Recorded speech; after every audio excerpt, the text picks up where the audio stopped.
Africa Content TV. The second beneficiary, Elizabeth Iyabo Salami.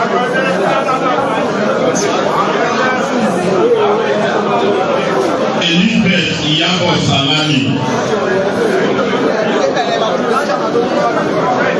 Ọba tó pé wọ̀ ẹgbẹ́ ìṣàmàlẹ́ máa support wọn. Ẹgbẹ́ ìṣàmàlẹ́ máa support wọn.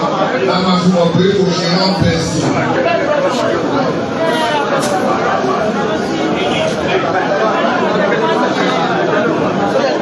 Of national progress, national union leaders for program Lagos State Chapter.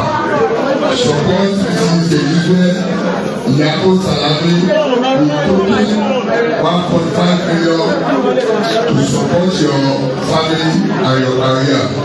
The sum of 1.5 million to her. Agege branch A, Amawu Abosede Ajoke. Agege branch A, Amawu Abosede Ajoke.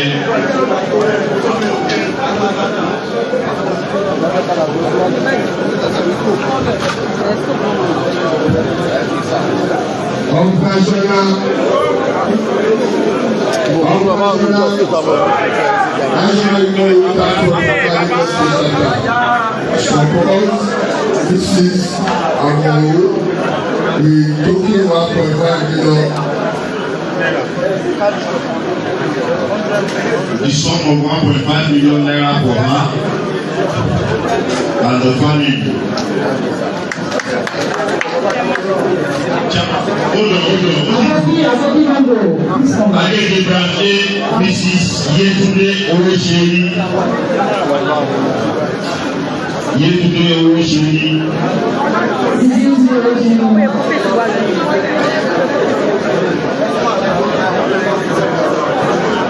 Operational progress. Mrs. Owoseri, National Union for Lagos State Chapter, supporting 1.5 million. The sum of 1.5 million for her and the family. Thank you very much, sir. Lagos Mainland branch A, Adisa Olabisi Muibat.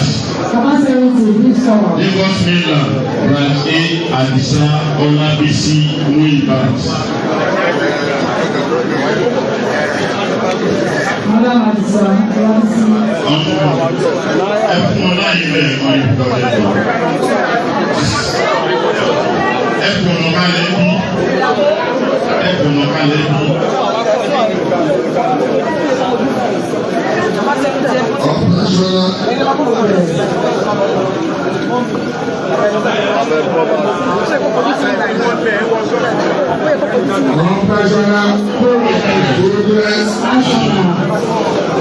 National Union for Lagos State Chapter, support Mrs. Salami with 1.5 million naira. The sum of 1.5 million for her and the entire family. Thank you so much, sir. Bariga branch B, Mrs. Fatima Oluwole. Mrs. Fatima Oluwole.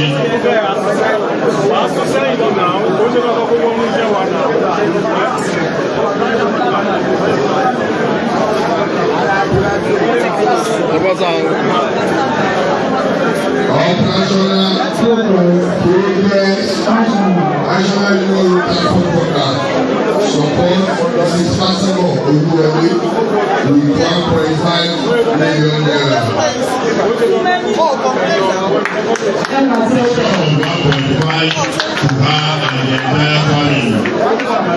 Ababa branch A, Mrs. Anigilade Azizat Funmilayo. Mrs. Anigilade Azizat Funmilayo.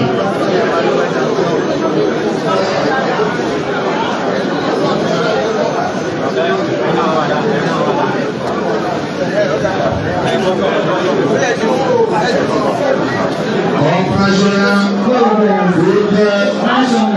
Lagos State National Union support Mrs. Funmilayo with 1.5 million naira.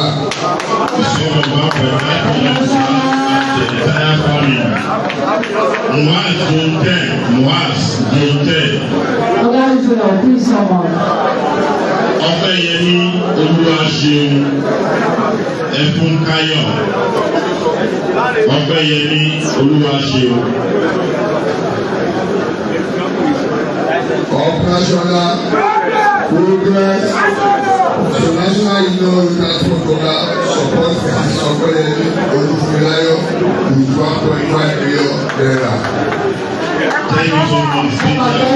The sum of 1.5 million to them and the entire family. Muaz Zone 7. Muaz Zone 7. Mrs. Alimos Sadia Adelabu. Mrs. Alimos Sadia Adelabu.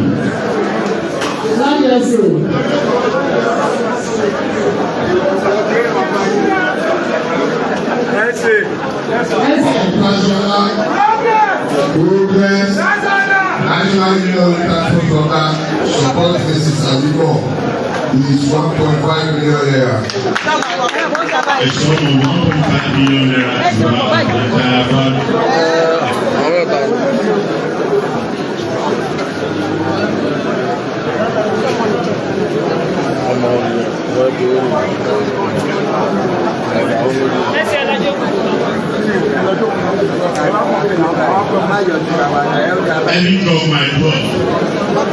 Any of my 12 O2. Anisu, Mr. Anisu Lawali, Mr. Anisu Lawali.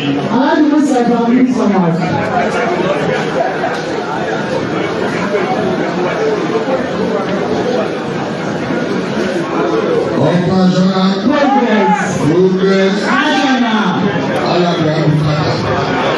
Operational International Union Transport Program support with 1.5 million naira. Millionary Eina Deleribe Kena Kabayani Abuike to branch Abuike to branch Mrs. Ojo Janet Ikelomo.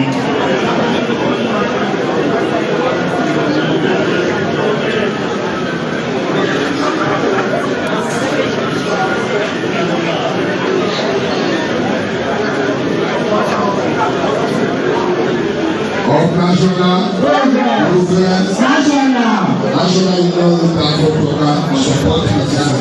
Ikelomo with sum of 1.5 million naira. Òṣòfẹ́ branch B. Mrs. Jẹ́bẹ̀ Kẹ́hìndé. Òṣòfẹ́ branch B. Jẹ́bẹ̀ Kẹ́hìndé.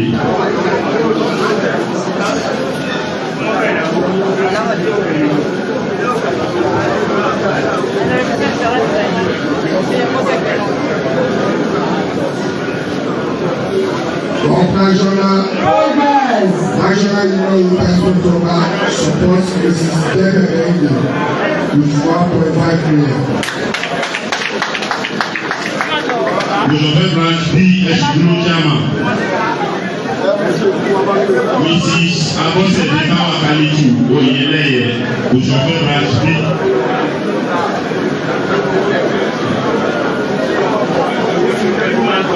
Abọ́sẹ̀dé Káwákálíjù Oyèlẹ́yẹ.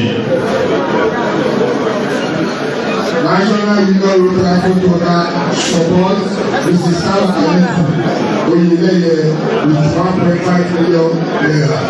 The sum of 1.5 million naira to her and the entire family. The elder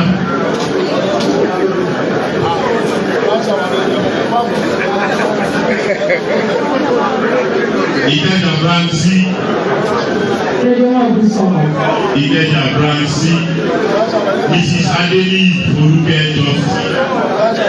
Adeniyi Olúkẹ́ Justina. Ìkẹjà branch C.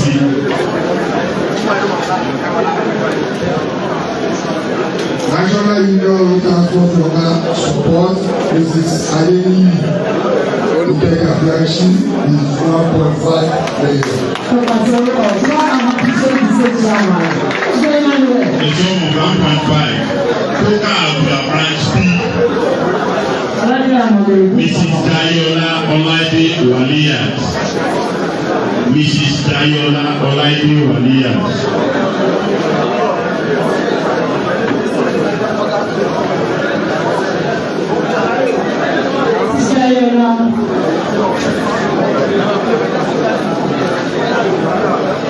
Mrs. Dayola Olaide Waliyat, so National Union Transport Lagos State Chapter support you with 1.5 million.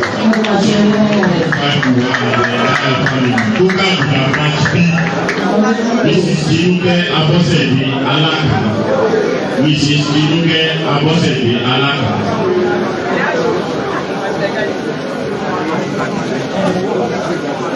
Mrs. Tinuke Abosede Alaka, so National Union Lagos State Council support you with 1.5 million naira. Sum of 1.5. You have the entire family. Lagos Island branch D. Mrs. Ubebu Favour Chidongo. Mrs. Ubebu Favour Chidongo.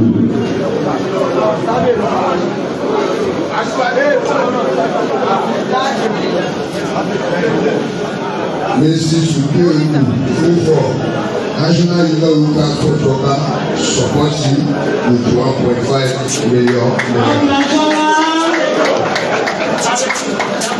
Lagos Omnibus branch G. Lagos Omnibus branch G. Mrs. Ikuola Abiba Joke. Mrs. Ikuola Abiba Joke.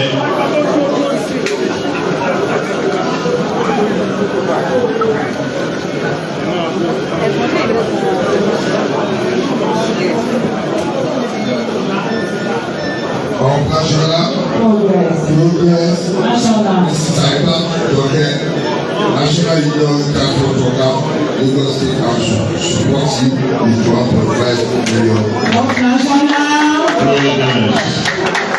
Lagos Omnibus branch B West. Mrs. Adesanya Olabisi. Mrs. Adesanya Olabisi.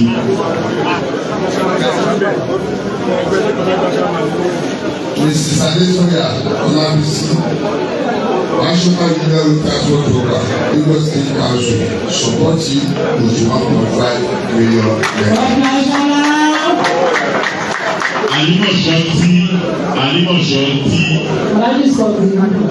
Alimọ̀ṣọ́ntì Mrs. Aminat Idowu Ọládẹ́gà.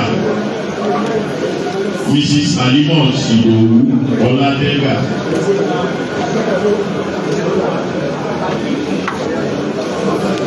National Mrs. Aminat Idowu National Union Transport Program Lagos State support you with 1.5 million naira. Kòsòfẹ́ branch D. Kòsòfẹ́ G. Mrs. Temitope Ogundeji. Mrs. Temitope Ogundeji.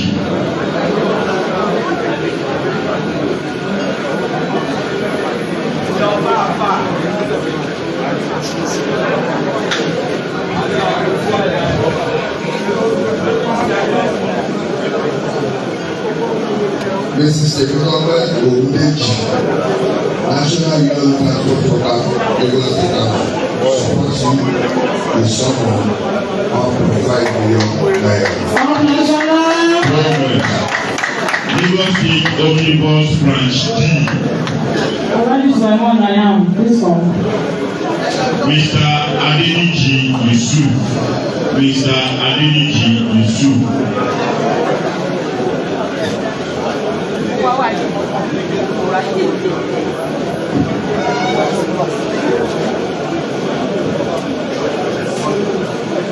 Mr. Adeniji Yusuf, Lagos State Council, National Union Road Transport Program, support you you with 1.5 million.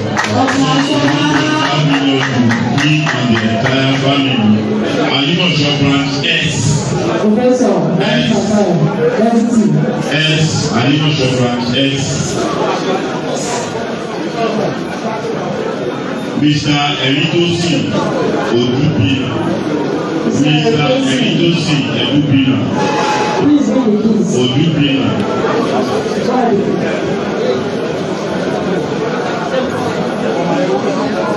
Eritosi Odubina, Lagos State Council National Union Road Transport Worker, support you and your family with 1.5 million. So 1.5 million naira to their family. Odubega branch C. Odubega branch C. Mrs. Ganiat Oseni Omolara.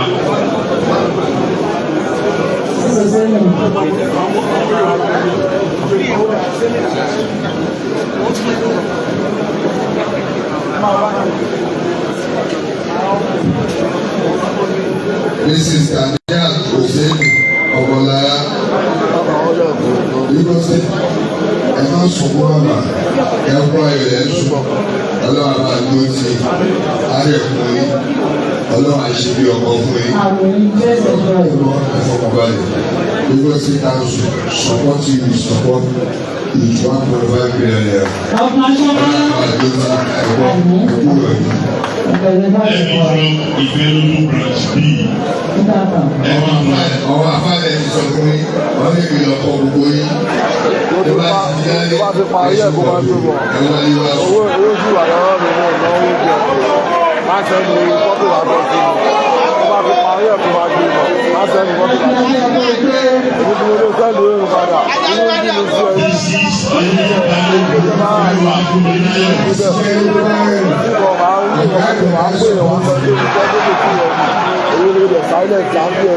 This is Anibalogo Oluwafumilayo. Every club Ìfẹ́lódún branch B. Mrs. Anibalogo Oluwafumilayo. Lagos State Council National Union Road Transport Worker support you and your family with 1.5 million naira.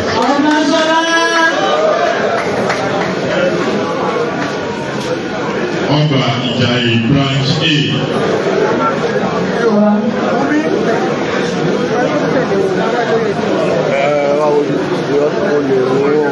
Ọba Ìjàyè branch A. Tí ẹ bá gbọ̀ fún un. Mrs. Ọláníwájú Ọmọlára Fọlákẹ́. Mrs. Ọláníwájú Ọmọlára Fọlákẹ́. Mrs. Ọláníwájú Fọlákẹ́. Lagos State Council support you and your family with 1.5 million naira. So 1.5 the entire family. Moaz John 16. Moaz John 16.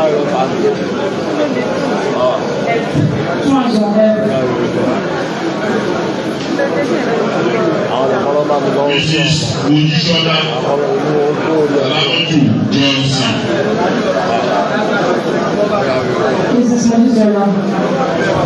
Alamaju Johnson.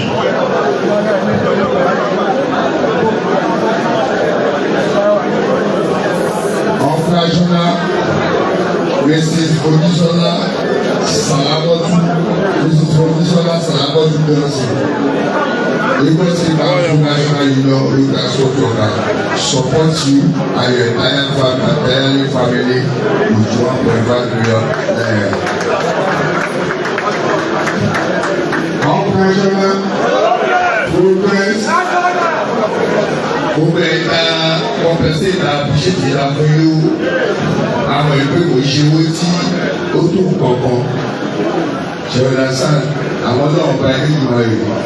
Àfi àlùbáríkà tó pọ̀ sí owó yẹn fún mi. Ajẹ́kọ̀ọ́ ti àwọn ọjọ́ ní ti owó yẹn rú àrùn.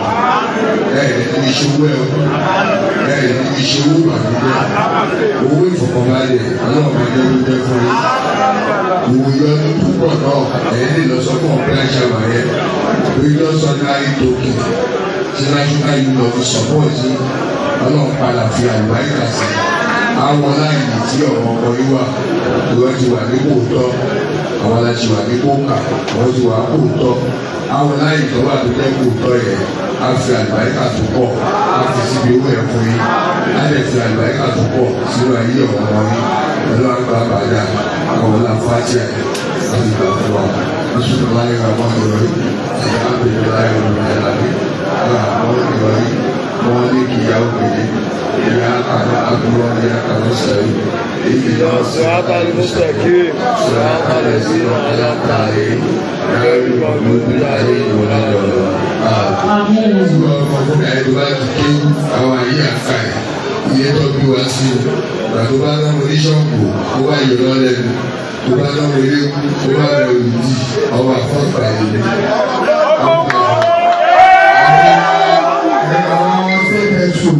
àti ọ̀tá kọ̀pẹ́sẹ̀ ẹgbẹ́ kan lè ga kú bíṣọ̀ níta àgbẹ̀ nígbà ọdún kọ̀ wá lọ. ẹlẹ́yinjú àánú ẹlẹ́yinjú àánú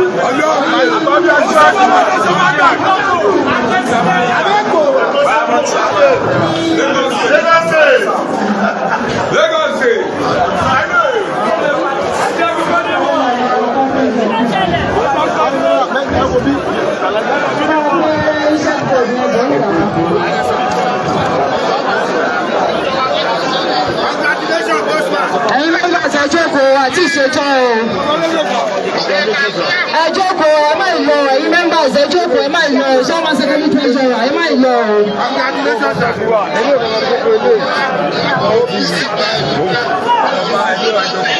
ẹ jẹ́ máa bá wa gbé bọ́ọ̀dù ẹ̀ bọ́n ta. wọ́n lọ pẹ́ntì sọ pé kọ́lé pé ó jù wọ́n lọ pẹ́ntì. ó jù wọ́n lọ pẹ́ntì sọ pé kọ́lé pé ó jù wọ́n lọ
Sugiri ẹsẹ̀yìn.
Hello sir, please. Hello sir, we need an English. We need someone to speak music. Okay, Chama, yeah, Chama. Yeah, boy, you can't disturb me. All right, sir.